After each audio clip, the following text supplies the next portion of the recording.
નમસ્કાર, જય શ્રી કૃષ્ણ. વિષય ગુજરાતીમાં આપનું સ્વાગત છે. ગત તાસમાં આપણે સરસ રીતે 9મું કાવ્ય હું તો પૂછું એની સમજૂતીને યાદ કરેલ હતી અને સરસ રીતે વિકલ્પ, ખાલી જગ્યા, ખરા ખોટા, નાના એક એક વાક્યના જે પ્રશ્ન જવાબ છે એની સમજૂતી આપણે મેળવેલ હતી. તો આ કાવ્યના કવિ છે એને સરસ રીતે પ્રશ્ન થાય છે વારંવાર કે આ બધી વસ્તુઓ આટલી સરસ રીતે આપણને આશ્ચર્ય થાય જોઈને કે આ કઈ રીતે બનાવેલી હશે, કોણે બનાવેલી હશે. તો એના પ્રશ્ન ઉપરથી જ નામ પાડવામાં આવેલ છે હું તો પૂછું.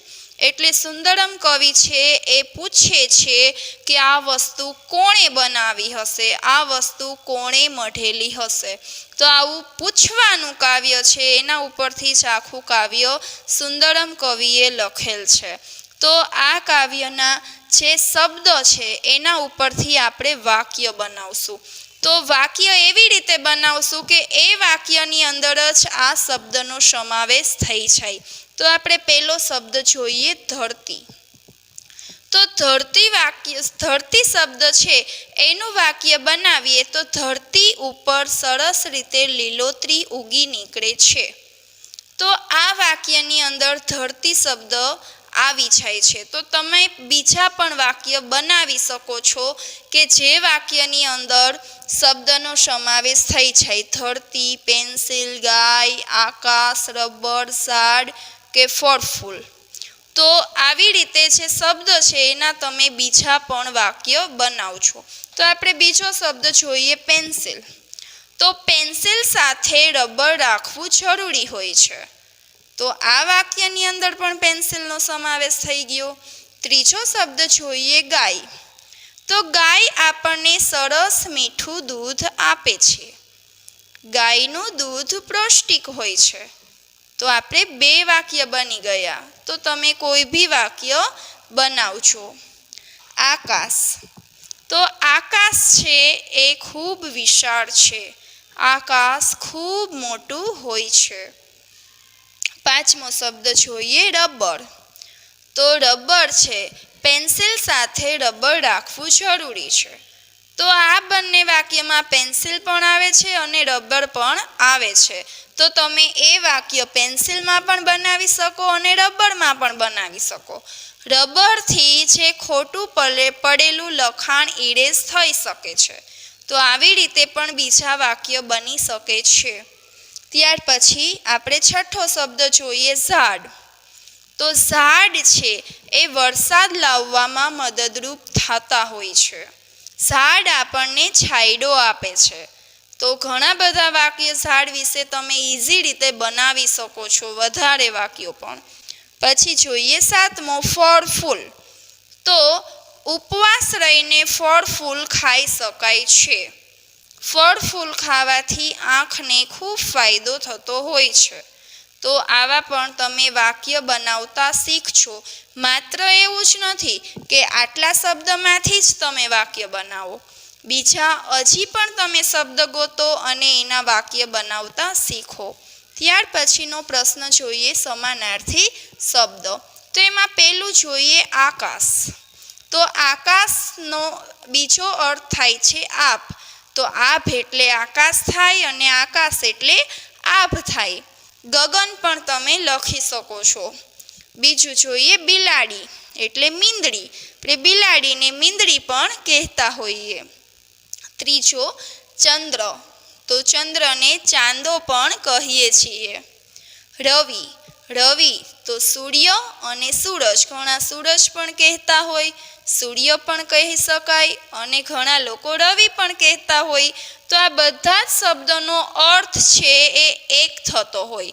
વિરોધી શબ્દની જેમ નહીં કે એનો વિરોધી શબ્દ લખો તો એનો અર્થ છે આખો ઉલટાઈ જતો હોય, બદલાઈ જતો હોય એવો શબ્દ લખવાનો. પરંતુ સમાનાર્થીમાં એવો શબ્દ લખવાનો કે એ શબ્દનો અર્થ છે એ બંને શબ્દનો એક જ થાય. જે રીતે રવિ એટલે સૂર્ય થાય, સૂર્ય એટલે રવિ થાય અને સૂરજ એટલે સૂર્ય અને રવિ બંને થાય. તો આવા શબ્દ તમે સમાનાર્થી શબ્દમાં લખી શકો છો. પાંચમું મધુર. તો મધુર એટલે મીઠી. મીઠી એટલે મધુર. છઠ્ઠું સફેદ તો ધોળી. સફેદ કલર હોય એને ઘણા ધોળો કલર પણ કહેતા હોઈએ. ત્યાર પછી જોઈએ કાવ્યની અંદર વપરાયા હોય તેવા શબ્દો. તો માંજણી. તો કાવ્યની અંદર માંજણી છે એ કોના માટે વપરાયો છે, કઈ વસ્તુ માટે વપરાયો છે? તો આંખ શબ્દ માટે. આંખ છે એ માંજણી હતી. કોની હતી? તો બિલાડીની હતી. એટલે કે કાવ્યના આપણે એવા શબ્દ લખવાના છે કે જે શબ્દો કોના માટે વપરાયા છે તે આપણે લખવાનો છે શબ્દ. તો માંજણી તો કોના માટે? આંખ માટે વપરાયેલો શબ્દ હતો. ત્યાર પછી કીકી. તો કીકીને શું ચકચકતી કીધેલી હતી કે કીકી છે એકદમ ચમકદાર હતી. ત્યાર પછી ભમરડી એટલે ભમતી. કાવ્યની અંદર ભમરડી છે એ ભમરડી છે એકદમ ફળે છે. એવો જ શબ્દ સૂર્ય માટે કયો વપરાયો હતો? તો ભમતી. એટલે કે ભમરડીની જેમ સૂર્ય છે એ પણ ભમે, એકદમ ગોળ ફળે છે. ત્યાર પછી ધાર. તો ધારનો શબ્દ ધાર માટે મીઠી શબ્દ વપરાયેલો હતો. ત્યાર પછી જોઈએ તો આપણે ગાયનું દૂધ હતું એની ધાર છે એ કેવી મીઠી અને ધોળી ધાર હતી. એટલા માટે ધાર તો કોની હતી? તો દૂધની હતી. એ કેવી હતી? તો મીઠી ધાર હતી. એટલે ધારની સામે મીઠી શબ્દો આવશે. ત્યાર પછી ચોથો તારા. તો નવલખ. જે રાત્રિના તારલા છે એ ઘણા બધા અસંખ્ય છે, એટલે કે 9 લાખ તારા છે. એટલે તારા માટે શબ્દ હતો નવલખ. એટલે ખૂબ જ વધારે તારલાઓના સમૂહો આકાશમાં હોય છે. પછી પાંચમો દિશા. તો 10. દિશા કેટલી હતી? 10 દિશા હતી. કઈ કઈ હતી તમને તો યાદ જ છે, યાદ પણ કરી લેજો. 10 દિશાઓના નામ પણ બોલી લ્યો. છઠ્ઠું જોઈએ ટીલડી. તો ટીલડી છે એ રંગરંગવાળી છે. ટીલડી છે એ જે મોરની છે પીછા છે એની અંદર જે ટીલડી છે એ બધી જ ટીલડી રંગરંગવાળી હોય છે. એટલા માટે ટીલડીની સામે આવશે રંગરંગવાળી. ત્યાર પછી આપણે જોઈએ શબ્દો. તો કાવ્યની અંદર જે શબ્દો વપરાયા હોય એ શબ્દો આપણે લખવાના છે મોર. તો મોર માટે કયો શબ્દ વપરાયો હતો? તો મોરલો. ત્યાર પછી આંબો. તો આંબા માટે કયો શબ્દ હતો? તો આંબલો. આંબલે મઢેલી. એટલે આંબા માટે શબ્દ હતો આંબલો. ત્યાર પછી ગાય. તો ગાવડી કે ગાવડીના પેટે ધોળી ધાર ભરેલી હતી. ત્યાર પછી જોઈએ બિલ્લી. તો બિલ્લી શબ્દ નથી વપરાયો, પરંતુ એના માટે મીંદડી શબ્દ વપરાયો છે કાવ્યમાં. તો પાંચમું જોઈએ આભ. તો કાવ્યમાં આભલું શબ્દ વપરાયો છે. અને ચંદ્ર. તો ચાંદો છે એ શબ્દ પણ આપણે સમાવેશ કરી શકીએ. ત્યાર પછીનો પ્રશ્ન જોઈએ. હું તો પૂછું કાવ્યનો ભાવાર્થ સમજાવો. એટલે આખું કાવ્ય છે એનો અર્થ આપણે સમજવાનો છે. તો કાવ્ય છે એમાં આપણે પહેલાં તો કવિ સુંદરમ છે એ એવું વિચારે છે કે આ દુનિયા છે આટલી સરસ રીતે બનાવેલી છે અને આપણને જોતાં જ નવીનતા લાગે છે. તો આ દુનિયા છે કઈ રીતે બનાવેલી હશે અને દરેક વસ્તુને જોઈને એનું નિરીક્ષણ કરે છે કે આ કઈ રીતે બનેલું હશે. તો આવું સરસ કાવ્ય છે. એનો ભાવાર્થ જોઈએ તો કવિ એવું કહે છે કે મોર છે એના પીછા છે સરસ રીતે. તો પીછા બધા કેટલા મસ્ત ઘેરઘૂર હોય છે. એ દરેક પીછાની અંદર રંગબેરંગી જે ટીલડી છે એ કઈ રીતે જડેલી હશે. ઈશ્વરે આ પીછા આટલા બધા છે એ દરેક પીછાની અંદર અલગ અલગ ટીલડી કઈ રીતે બનાવી હશે. કવિને આવો વિચાર આવે છે. ત્યાર પછી એવો પણ વિચાર આવે છે કે મીંદડી છે એની માંજણી આંખ હોય છે કે એકદમ પીંગળી આંખ હોય છે. એ પીંગળીને જે કીકી છે આંખની અંદર એ કઈ રીતે આટલી ચમકતી હશે અને આવી કીકી છે પીંગળી છે કઈ રીતે બનાવેલી હશે? તો આવો કવિને વિચાર આવે છે. ત્યાર પછી એવો પણ વિચાર આવે છે કે આંબાનું વૃક્ષ છે. તો આંબાનું વૃક્ષ કેટલું ઘટાદાર અને ખૂબ મોટું છે. જ્યાં ટોચ ઉપર જે વૃક્ષનું જે મથાળું છે ત્યાં સુધી આપણો હાથ નથી પહોંચતો. તો ત્યાં કુંપણ છે એટલે કે પાંદ છે. એ પાંદ કોણે બનાવેલા હશે? તો કવિને આવો વિચાર આવે છે અને આપણને પૂછે છે કાવ્યમાં કે કોણે આવું બનાવ્યું હશે. અને વળી એમ પણ પૂછે છે કવિ કે ગાય છે તો ગાયનું દૂધ કેટલું પૌષ્ટિક, મીઠું, ધોળું હોય છે. તો દૂધની આવી મીઠી ધોળી ધાર છે એ ગાયના પેટે કોણે ભરેલી હશે? કવિ આવો આપણને પ્રશ્ન કરે છે અને પૂછે છે અને વિચાર કરે છે. કવિ એમ પણ પૂછે છે કે ચાંદો છે. ચાંદો જ્યારે તમે પૂનમનો જોવો ત્યારે અંદર સરસ રીતે ગાય એક ડોસી બેઠેલા હોય છે. એની સાથે બકરી પણ જોવા મળે છે અને ડોસી અને બકરીની ઝૂંપડી હોય છે. તો આ ચાંદો આટલો દૂર છે, આપણે ફક્ત એને જોઈ જ શકીએ છીએ, અડી શકતા નથી, ત્યાં સુધી જઈ શકતા નથી. તો એની અંદર ડોસી અને બકરીની ઝૂંપડી કોણે બનાવી હશે? કવિને આવો વિચાર આવે છે. અને કવિને એમ પણ વિચાર આવે છે કે સૂરજ છે એની ભમતી ભમરડી કોણે કરી હશે? ભમરડો કેમ ગોળ ગોળ ફરતો હોય છે એવી રીતે સૂરજ પણ આપણને ફરતો દેખાય છે. હકીકતમાં સૂરજ નથી ફરતો, પરંતુ આપણે જે પૃથ્વી ઉપર રહીએ છીએ એ પૃથ્વી ફરતી હોય છે. ક્યારેય તમે મુસાફરી કરી છે? બસમાં, ગાડીમાં બેઠા હોય તો તમે એક જ ધારા તમે આગળ વધતા હોય. ક્યારેય બારીમાંથી બહાર નજર કરી છે? જોજો હવે રસ્તો છે ને એકદમ એવું લાગતું હોય કે પાછળ જતો હોય છે. રસ્તો એકદમ ફરતો હોય છે, ફટાફટ પાછળ જાય એવું આપણને લાગતું હોય. પરંતુ હકીકતમાં રસ્તો પાછળ નથી જતો, આપણે આગળ જતા હોય. તો આપણે પૃથ્વી ઉપર પણ એવું જ થાય છે. સૂરજને જોઈને આપણને એમ થાય છે કે સૂરજ ફરે છે. તો હકીકતમાં એવું નથી હોતું, પરંતુ આપણે જેમાં છીએ પૃથ્વી ઉપર એ પૃથ્વી ગોળ ગોળ ફરતી હોય છે. અને સૂરજ આપણને સવાર થાય એટલે દેખાવા માંડે છે અને સાંજ થાય તો આપણે ફરતા ફરતા બીજી તરફ જઈએ તો એ તરફ સૂરજ આપણને દેખાતો બંધ થઈ જાય છે.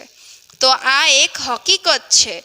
તો આવે જે સૂરજ આપણને ફરતો દેખાય છે એ કોણે બનાવ્યું હશે? સવાર થાય તો ઉગમણી દિશામાં હોય, સાંજ પડે તો આથમણી દિશામાં હોય, રાત પડે તો સૂરજ જ ન હોય. તો આવી રીતે ફરે છે ભમરડાની જેમ. એ કોણે બનાવ્યું હશે? કવિને આવો વિચાર આવે છે. અને પછી કહે છે કે આંખ છે એ આંખ કેવી આપણી 10 દિશા જોવે છે, એટલે કે આપણે બધી તરફ જોઈ શકીએ છીએ, બધી બાજુ જોઈએ છીએ.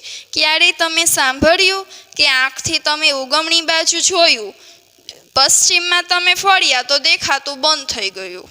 હા, રાત હોય તો પ્રકાશ ન હોય, પરંતુ આંખ છે એ આપણી બધી દિશાઓ જોઈ શકે છે.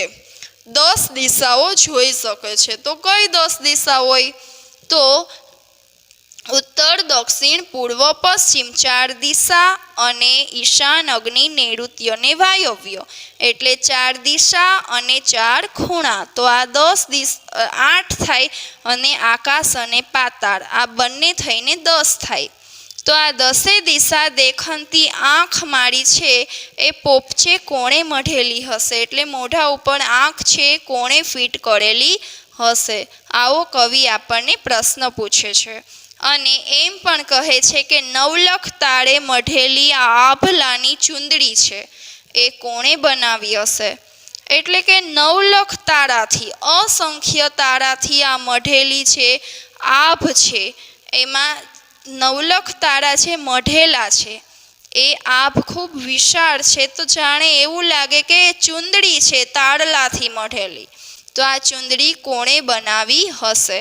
તો આવું સરસ કાવ્ય છે, એનો ભાવાર્થ તમે આવી રીતે આ પ્રશ્નમાં લખી શકો છો કે કાવ્યની જે સમજૂતી છે એ જ તમે આ પ્રશ્નમાં લખવાનો રહેશે. ત્યાર પછી આપણે એવા શબ્દ જોઈએ કે જે કક્કાવાળી ક્રમમાં નથી, તો આપણે એને કક્કાવાળી ક્રમમાં ગોઠવવાના છે. તો કક્કાવાળી ક્રમમાં ગોઠવીએ તો આપણે કલમ ખટારાને યાદ કરવાનો હોય કે ક પછી ખ આવે, ગો આવે, તો એવી રીતે પહેલો અક્ષર કયો આવે કલમ ખટારામાં. તો કલમ ખટારાને યાદ કરો એની પહેલાં પણ સ્વરને યાદ કરવાના હોય છે, જેને અ, આ, ઈ કહીએ તે. તો ચલો સ્વરના જે શબ્દ હોય એને સૌથી પહેલાં લખવાના હોય, કેમ કે કક્કાથી પહેલાં તો આપણે સ્વર શીખ્યા હતા, એટલે પહેલાં સ્વર આવે પછી કક્કો આવે. આવી ગયું ને તમને LKG HKG યાદ કે પહેલાં સ્વર શીખ્યા હતા, અ, આ, ઈ, પછી કલમ ખટારો શીખ્યા હતા. તો ચલો શબ્દોમાં આપણે ગોતીએ. રંગ, પીછી, નવલખો, દૂધ, આંખ, આભ. તો આમાં આંખ અને આભ બંને શબ્દો છે સ્વરના છે. તો આપણે કયો શબ્દ પહેલાં લેશું, આંખ કે આભ? તો આની ઉપર તો મીંડું છે એટલા માટે આપણે એને પહેલાં લખીશું, એટલે છે આભની પછી લઈએ. તો આભ છે એને આપણે પહેલાં લઈએ, આભ. ત્યાર પછી જોઈએ આંખ શબ્દ આવશે, કેમ કે અ છે તો એ બીજે ક્યાંય નથી, તો આ પછી આંખ લેશું કે જેની ઉપર મીંડું છે તે, આંખ. ત્યાર પછી જોઈએ રંગ, પીછી, નવલખો કે દૂધ. તો આ ચારેય શબ્દ છે એમાં ર પહેલાં આવે, પ, ન કે દ. તો દ છે એ પહેલાં આવશે, તો આપણે લખીશું દૂધ. ત્યાર પછી જોઈએ નવલખો, પીછી કે રંગ. તો ર પહેલાં આવે, પ કે ન. તો પ અને પની પહેલાં આવશે ન, તો આપણે લખીશું નવલખો.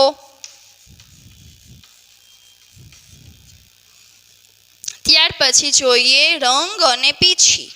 તો પ છે એની પહેલાં ર, તો રની પહેલાં આવશે પ, એટલા માટે આપણે લખીશું પીછી. તો આપણે જોઈએ પીછી શબ્દ આવી ગયો, નવલખો આવી ગયો, દૂધ પણ આવી જ ગયો અને આંખ શબ્દ છે એ પણ આવી ગયો છે. તો છેલ્લે છે રંગ શબ્દ. તો એ કક્કામાં આ શબ્દોથી સૌથી છેલ્લે શબ્દો આવશે રંગ. તો આ રીતે તમે કક્કાવાળી સ્વ ગોઠવી શકો છો. અને ક્યારે પણ જો એકને એક શબ્દ વારંવાર આવે તો આપણે બાળકશ્રીને પણ યાદ કરવાની રહેશે કે કયો કાનો માત્ર પહેલાં આવે છે, તો એ શબ્દ તમારે પહેલાં લેવાનો. તો આવી રીતે તમે ક્રમમાં ગોઠવતા શીખજો.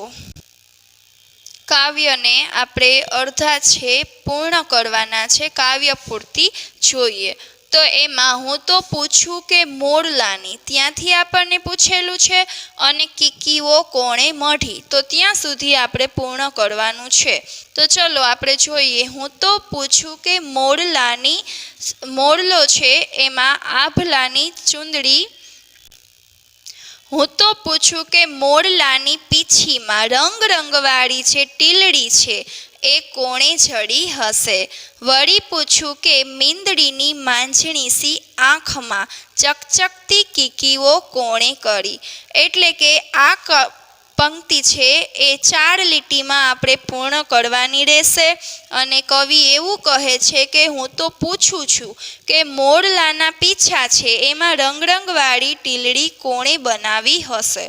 અને વળી કવિ એમ પણ કહે છે કે મીંદડી છે એની માંજણી સી આંખમાં જે ચકચકતી એટલે કે ચમકતી કીકીઓ છે એ કોણે જડી હશે. તો આવી રીતે આપણે કાવ્ય પણ પૂર્ણ કર્યું અને એની સમજૂતી પણ પૂર્ણ કરેલ છે. તો હવે બીજું જોઈએ. હું તો પૂછું કે આંબલાની, ત્યાર પછી કોણે ભળી. કોણે ભળી ત્યાં સુધી પૂર્ણ કરવાનું છે. તો આપણે જોઈએ કે હું તો પૂછું કે આંબલાની ટોચે જ્યાં હાથ ના પહોંચે ત્યાં કૂંપણો કોણે કરી. અને વળી પૂછું કે ગાવડીના પેટે આ દૂધ કેળી થોડી મીઠી ધાર છે એ કોણે ભરી છે. એટલે કવિ એવું 4 લીટીમાં આ કાવ્ય પૂર્ણ થયેલ છે. આ પંક્તિ છે એ પૂર્ણ થાય છે. તો કવિ એવું કહે છે કે હું તો પૂછું કે આંબાની ટોચ છે જ્યાં હાથ નથી પહોંચતો ત્યાં કુંપણ એટલે કે પાંદ છે એ કોણે કરેલા છે. ત્યાર પછી એવું કહે છે કે ગાયનું જે પેટ છે એમાં સરસ રીતે દૂધની ધાર ભરેલી છે, મીઠી થોડી ધાર ભરેલી છે, એ કોણે ભરેલી હશે. ત્યાર પછી ત્રીજી પંક્તિ જોઈએ કે હું તો પૂછું કે પોપચે ત્યાંથી સ્ટાર્ટ કરીને ચૂંદડી કોણે કરી, ત્યાં સુધી આપણે પૂર્ણ કરવાનું છે.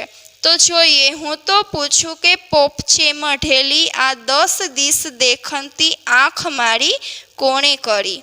અને વળી પૂછું કે નવલખ તારે મઢેલી આ આભલાની ચૂંદડી કોણે કરી. એટલે કવિ કહે છે કે પોપચે છે આપણી આંખ છે એ 10 દિશા જોવે છે. તો આવી સરસ દેખતી આંખ છે એ કોણે બનાવી હશે. અને વળી કવિ કહે છે કે નવલખ તારાથી જે આકાશ આખું છવાયેલું હોય છે રાત્રે, તો આ નવલખ તારે મઢેલી જે તારલાની ચૂંદડી છે, આભલે છે તારલે મઢેલી આભની ચૂંદડી છે, તો આ ચૂંદડી કોણે કરી હશે. આવો કવિને વિચાર આવે છે. તો આ કાવ્ય છે એ અહીં પૂર્ણ કરું છું. આજનો લેક્ચર પણ પૂર્ણ કરું છું. તમે સરસ સ્વાધ્યાય પોથીમાંથી તમે વાંચન કરજો અને લખજો પણ સરસ અક્ષરે. તો હું અહીંયા પૂર્ણ કરું છું લેક્ચર. આભાર. અસ્તુ.